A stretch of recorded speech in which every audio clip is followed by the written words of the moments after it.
Kevin Shepard is on the line now from his home in St. Croix in the U.S. Virgin Islands. And we thank you, Kevin, for being with us.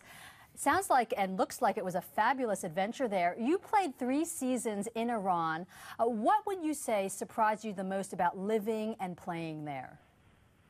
Good night to everyone. Happy New Year to all.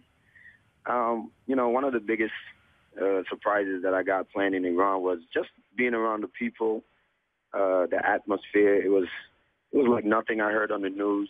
You know the problems with Israel and Iran and America with nuclear weapons and stuff like that. It was totally different. I get to see, real people with real lives, real problems, and I think that was the most surprising. I was not expecting that. And in fact, as we saw in the documentary, in that clip, you became friends with 3 Iranian women, which is quite unusual there because it's not considered acceptable for the opposite genders to show a public friendship like that. How were you able to nurture your friendship with them, and what did you learn from them? Well, I think I got lucky there because one of the ladies was my therapist.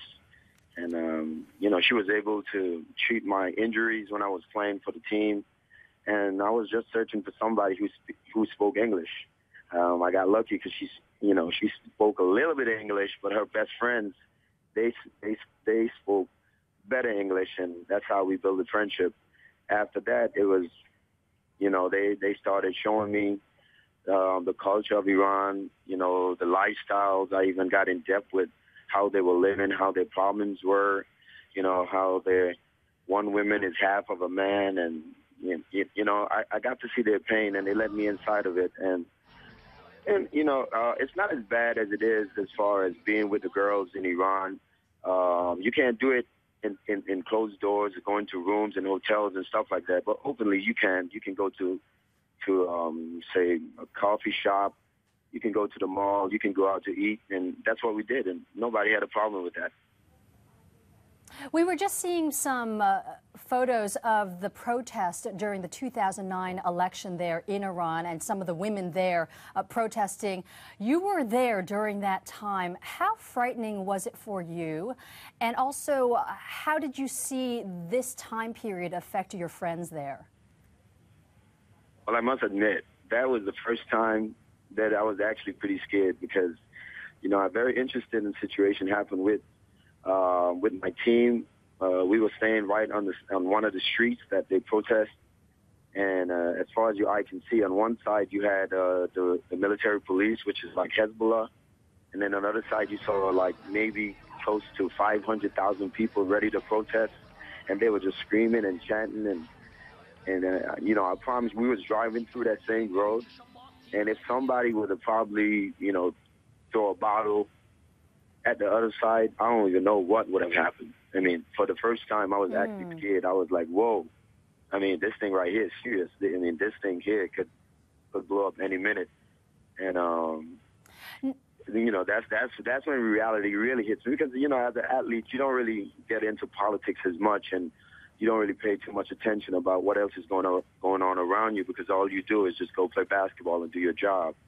But in Iran, it was totally different because it was affecting the teammates, it was affecting the relationship with the girls, it was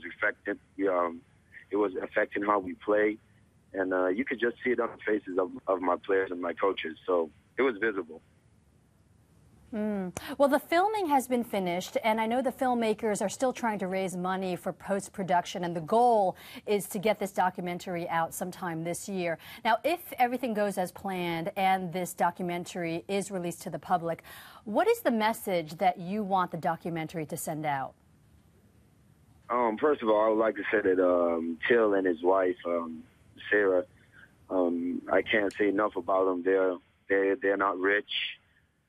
They give everything they can into this film. We've been filming for a long time. At one point, Till was in Iran with me, and his wife was home pregnant with his second child. And this guy, I mean, he's special to me. We have a great relationship now because I see what he put into the film, and that passion, because we both was on the same wavelength. What we're trying to accomplish here is that people will understand that there are real people in Iran that's suffering, that's going through problems, that have hardships. I mean, it was so amazing to me. My roommate was from Serbia, and he was telling me about the USA-Serbian war, and he was 12 years old. And then at the same time, some of the guys on my team was telling me the war about Iran and Iraq. So I'm actually sitting down soaking in real life situations. You know, we're lucky and blessed because we're in America. We don't get to see and feel the effects of war. But one thing we don't discuss is the after effects. What happened to people once these events happen. And I was just so lucky and blessed to be in a situation that I can soak all of this up.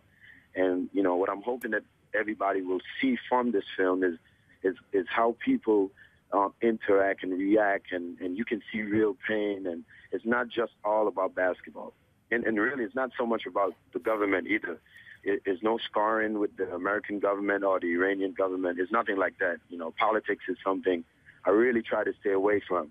But what you will see is what people have to go through, especially the women, because, you know, the women in Iran just don't have that same freedom we have in America. So hopefully when everybody get an opportunity to see this film, I hope that you'll be able to get a different understanding and perspective of what the Iran culture really is. It sounds like it's a real eye-opener, Kevin, and we hope the documentary does, in fact, get out. Kevin Shepherd, a professional basketball player, joining us from St. Croix in the U.S. Virgin Islands about his experience and this documentary that was filmed in Iran.